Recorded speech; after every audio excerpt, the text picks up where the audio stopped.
warahmatullahi wabarakatuh. Kami dari kelompok 7 akan presentasikan mengenai konsep pendapatan. Perkenalkan kelompok kami, yang pertama saya sendiri, Devi Faiza, yang kedua Indah Putri, yang ketiga Budi Kurniawati, yang keempat Suci Kumarasari. Nah, dari konsep pendapatan ini kita akan bahas beberapa topik. Yang pertama, pengertian pendapatan. Yang kedua, pendapatan dan untung atau gains. Yang ketiga, pengukuran pendapatan. Yang keempat, realisasi dan pembentukan pendapatan. Yang kelima, pengakuan pendapatan. Yang keenam, pendapatan menurut IFRS. Nah, di sini saya akan bahas mengenai yang pertama, pengertian pendapatan. Pendapatan itu dapat dianggap sebagai produk perusahaan yang merupakan sesuatu yang dihasilkan oleh potensi jasa, contohnya tenaga kerja, bahan baku, peralatan yang dimiliki oleh perusahaan. Lalu, pendapatan itu dapat diukur dengan jumlah rupiah aktiva yang baru diterima oleh perusahaan dari konsumen yang membeli produk perusahaan. Lalu menurut KAM, itu ada dua faktor yang dapat membentuk pendapatan yang didasarkan pada aliran fisik dan aliran moneter. Nah, aliran fisik itu melibatkan dua hal. Yang pertama, kegiatan menghasilkan dan menjual output. Yang kedua, objek kegiatan itu berupa produk perusahaan. Jadi, pada aliran fisik itu lebih menekankan seluruh kegiatan utama perusahaan untuk menghasilkan barang atau jasa dari proses penyiapan bahan, proses produksi, packing, hingga penjualan produk. Lalu yang kedua, itu aliran moneter. Itu melibatkan dua hal, yaitu yang pertama, peristiwa naiknya nilai perusahaan karena penjualan produk perusahaan atau kegiatan produksi. Lalu yang kedua, objek peristiwa ini itu berupa jumlah rupiah aktiva yang dihasilkan atau dijual. Nah, pada aliran moneter itu menekankan jumlah rupiah aktiva atau aliran masuk aktiva yang diterima atau dihasilkan oleh perusahaan dari penjualan produk perusahaan. Lalu ada beberapa lembaga yang mengemukakan pendapatnya mengenai konsep pendapatan, yaitu menghasilkan barang atau jasa perusahaan. Jadi dari proses produksi, terus hingga penjualan produk perusahaan.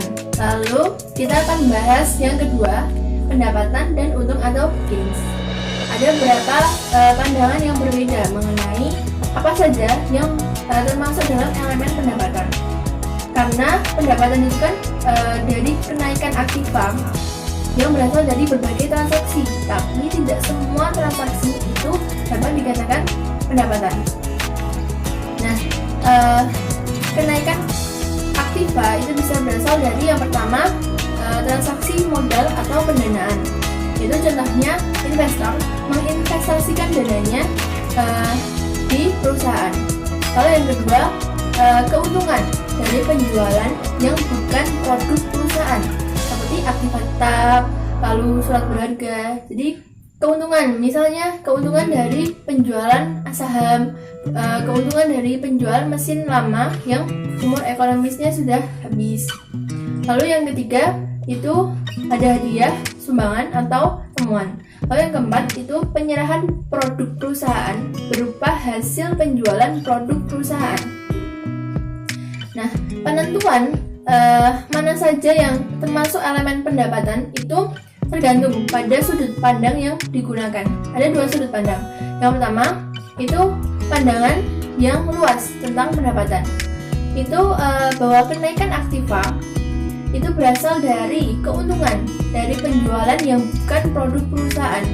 Jadi tadi contohnya kayak keuntungan dari penjualan saham, keuntungan dari penjualan mesin lama. Lalu kenaikan aktiva yang berasal dari hasil penjualan produk perusahaan. Itu keduanya masuk dalam elemen pendapatan.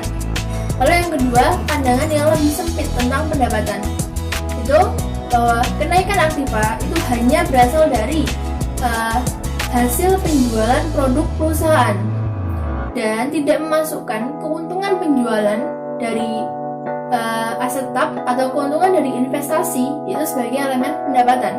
Karena menurut pandangan ini itu pendapatan itu hanya berasal dari kegiatan utama perusahaan, yaitu kegiatan produksi, memproduksi barang dan jasa. Sedangkan keuntungan itu berasal dari kegiatan yang tidak secara langsung berkaitan dengan produksi. Lalu menurut FASB itu juga memisahkan keuntungan dari pendapatan. Sedangkan IAI itu menyatakan bahwa untung itu bagian terpisah dari pendapatan. Jadi penghasilan itu meliputi pendapatan dan keuntungan. Nah, dari dua pandangan yang berbeda mengenai perlakuan pendapatan dan untung, itu bagi pemakai laporan akan lebih informatif dan lebih berguna apabila adanya pemisahan pendapatan dan untung.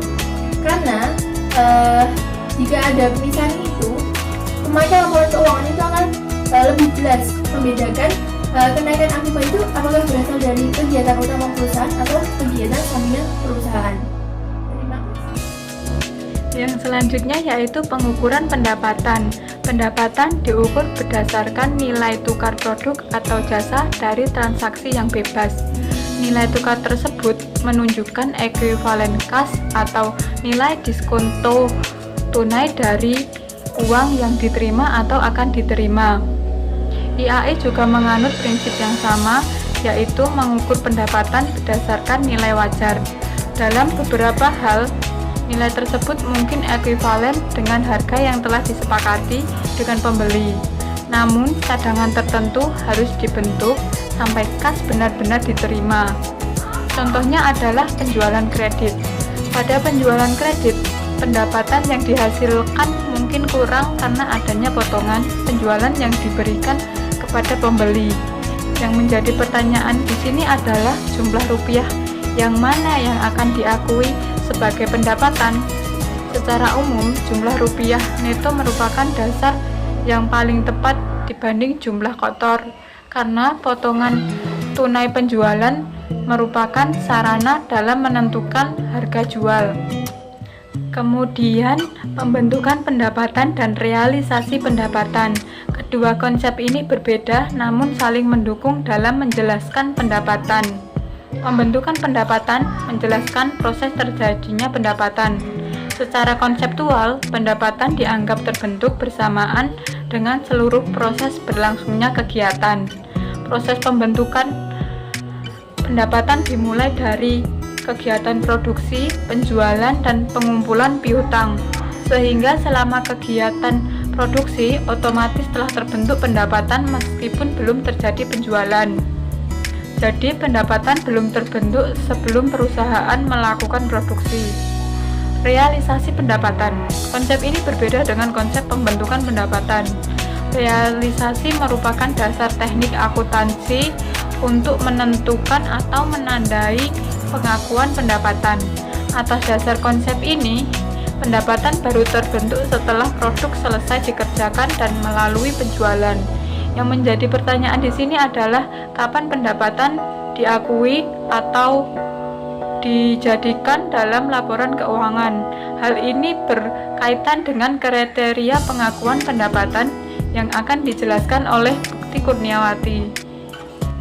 Kita lanjut ke pembahasan yang selanjutnya ya teman-teman, yaitu pengakuan pendapatan. Nah, ada kriteria pengakuan pendapatan itu. Menurut FASB ada dua kriteria. Yang pertama telah terrealisasi dan yang kedua telah terbentuk. Telah terrealisasi itu apabila telah terjadi transaksi pertukaran antara barang yang dihasilkan oleh perusahaan dengan kas atau klaim menerima kas.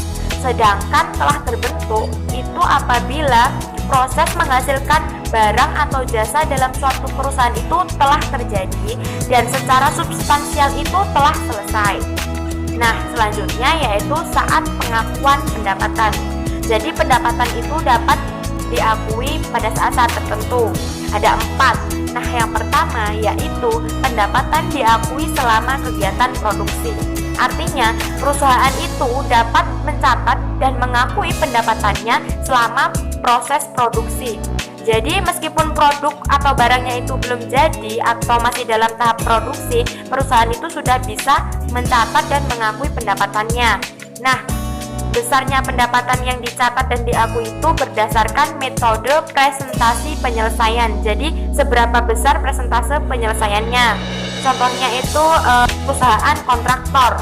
Jadi perusahaan kontraktor itu sudah bisa mengakui dan mencatat pendapatannya ketika dalam proses penyelesaian atau dalam tahap pembangunan jalan tolnya itu misal. Jadi yang diakui itu seberapa persennya yang udah selesai dalam pembangunan tol. Misalnya udah 20%. Jadi yang diakui pendapatannya itu 20%. Nah, yang kedua yaitu pendapatan diakui saat produk selesai. Artinya, perusahaan itu dapat mengakui dan mencatat pendapatannya ketika produknya itu sudah selesai diproduksi.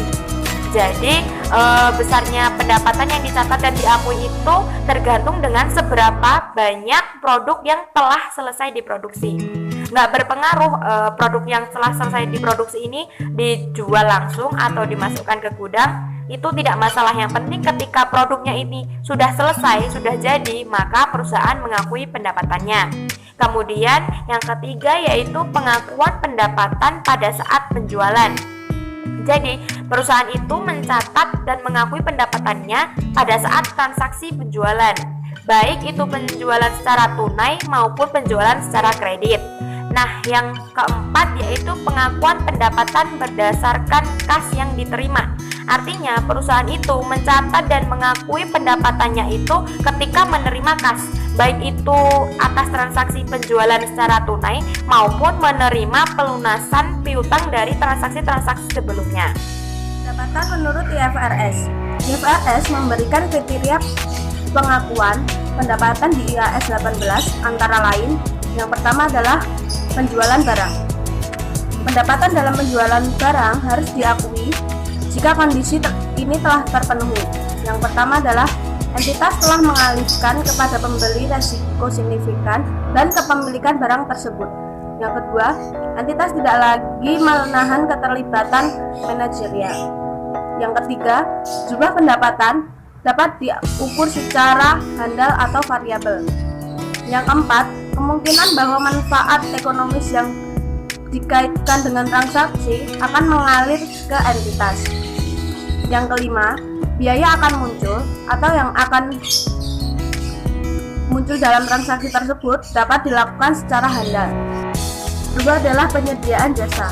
Jika outcome transaksi meliputi penyediaan jasa yang dapat diestimasikan secara handal, maka pendapatan yang berkaitan dengan transaksi harus diakui dengan dasar tingkat penyelesaian transaksi tersebut pada akhir periode pelaporan. Ketiga adalah pengakuan pendapatan saat produksi. Mengakui pendapatan saat produksi, terutama pada produk pertanian atau saat tanggal panen. Hal ini juga berlaku pada produksi mineral atau tambang. Perusahaan dapat mengakui pendapatan dengan cara menjual lewat forward contract untuk menyerahkan barang di masa datang dengan harga jual tetap, sehingga perusahaan dapat mengakui pendapatan pada saat mineral diproduksi dan siap dikirim sesuai forward contract.